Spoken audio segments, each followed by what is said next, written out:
Have you ever felt like you were addicted to your ex? You know the one I'm talking about.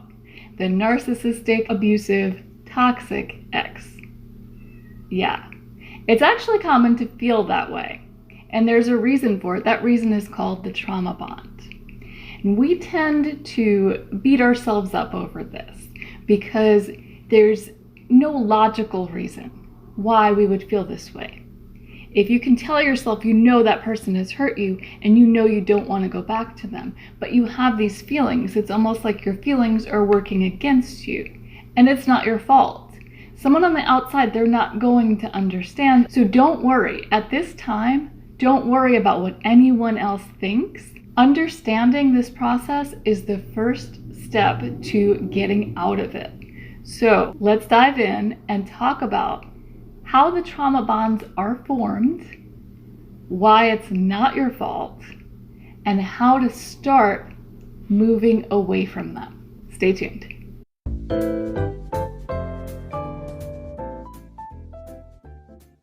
Welcome to the Common Ego community. My name is Christina, and I am here to tell you that it is not your fault that you feel addicted to a toxic person in your life. But there is something you can do about it. First, don't let anyone put shame or guilt upon you. If you're feeling those feelings, acknowledge them, but now it's time to release them. This is not on you. What you're feeling are natural responses to the emotional abuse that you've been through. And we're going to talk about exactly why that is so you can logically understand why you are where you are right now and why it makes perfect sense and why it's exactly where you're meant to be and how to get out of it. Here's how it starts. It starts out the same for everyone. When you're in love, you have those happy, shiny feelings, right? Everyone. Whether you're in love with the wrong person or the right person, you have this, your brain has the same response. Your body responds in the same way. So your brain's reward center lights up. It activates. That reward center is designed to help you seek more of the things that feel good. Because primally, usually things that feel good would be good for us. But in today's modern society, we know that not only is that not always true, but it's often not true. Oftentimes the things that feel good aren't good for us, and that's how we get into trouble with things like addictions and emotionally abusive relationships. But so in this love process, the brain releases a chemical called oxytocin. And that chemical is so often associated with love that it is often called the love hormone. So like I said, this is everybody in love. We're all in the same boat. We've all got that oxytocin flowing. We're feeling good. We're happy, right?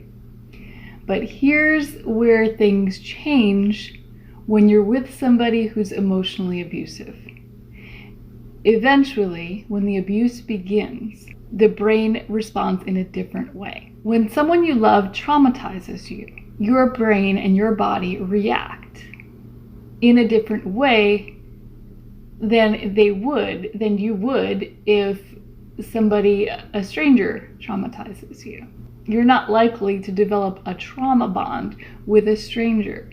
There's a reason why you develop this trauma bond with somebody you love. Now, at this time, I want to take just a few seconds to talk about trauma, because in emotionally abusive relationships, there's all levels of trauma, there's different levels of abuse, and it's all heinous, right? There's abuse that ranges from the very, very subtle to very extreme. As long as you are feeling traumatized by the person who you love, you can develop these trauma bonds. So if you're in a relationship that you think, well, things are usually great, this person is usually a good person, and every once in a while something happens that makes me feel worthless. But they're not sitting around every day telling me I'm worthless. Actually, they don't even come out and say it. They just do it in very subtle ways. That can traumatize you because this is somebody that you care about. that can damage your sense of self-worth. So you're feeling bad. And this person is the one who's making you feel bad consistently. Or maybe it just suddenly and very bad. What happens in your brain? Your brain releases cortisol, the stress hormone, to help you deal with it. This is what people often refer to as the fight or flight reaction, the stress reaction. So in a relationship with an emotionally abusive person, it's going to be a constant flow. It's going to be a constant flow of that oxytocin, the love, everything is great, I love you, and the stress, the cortisol. It's the mixed messages that create this pattern in your brain. So why then do you go back? Why do you go back to this person who purposely sent that cortisol spike going? Why? Because it's part of our conditioning, it's part of our wiring. We are social beings, and we're conditioned to need other people from the time we're born. Other animals, they're born with some level of self-sufficiency. Humans are not. We need caregivers. We need our parents. Obviously, we become more independent, but when you're faced with any sort of trauma or extreme stress, it's natural, we're wired this way, to seek somebody to help you. You need a caregiver in that situation. But this is where things get confusing. The people who care for us are the people who love us. They're the people we love. They're the people we go to for support. But when that person is also traumatizing you, it gets confusing because you associate that person with love. So when they come back with love, even if they've traumatized you, on a deep level, you need that love and you need that support. You have this deep desire for that support from this person who was your primary source of support previously. And the more this happens, the more bonded you become, because your brain associates that entire cycle with love. Not just the oxytocin, but the cycle of the oxytocin, the cortisol, oxytocin and cortisol.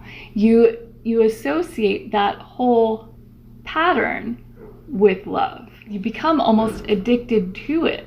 You know that person is going to hurt you again, but it's almost like you need that because that's what you associate with love. And interestingly enough, it's much more common for somebody to fall into this pattern if they have been loved this way in the past. If they had a parent that was abusive, you become used to that. You naturally associate that oxytocin and cortisol with love. You're more susceptible to becoming trauma bonded in your adult life and in your adult relationships. But now it's time to break the cycle.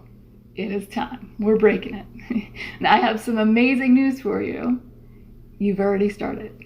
You have already started breaking this trauma bond. Just the fact that you are watching this video means that you are ready. You recognize that you've had unhealthy patterns and that you've been caught up in somebody else's unhealthy patterns and you're ready to break them. It's a journey. It's not going to be something where you watch a video like this and you wake up tomorrow and suddenly you're healed and you're just done with it. That's it. These things happen over years. They happen over lifetimes. And it can be a long process to break them, but you have already begun. Now, I have another video on what to do after the final discard that has some good information on self-love, so I highly recommend you watch that one. And if you like this video, please let me know by hitting that like button, subscribe, and hit that notification bell so you can be notified whenever I post new videos. See you next time.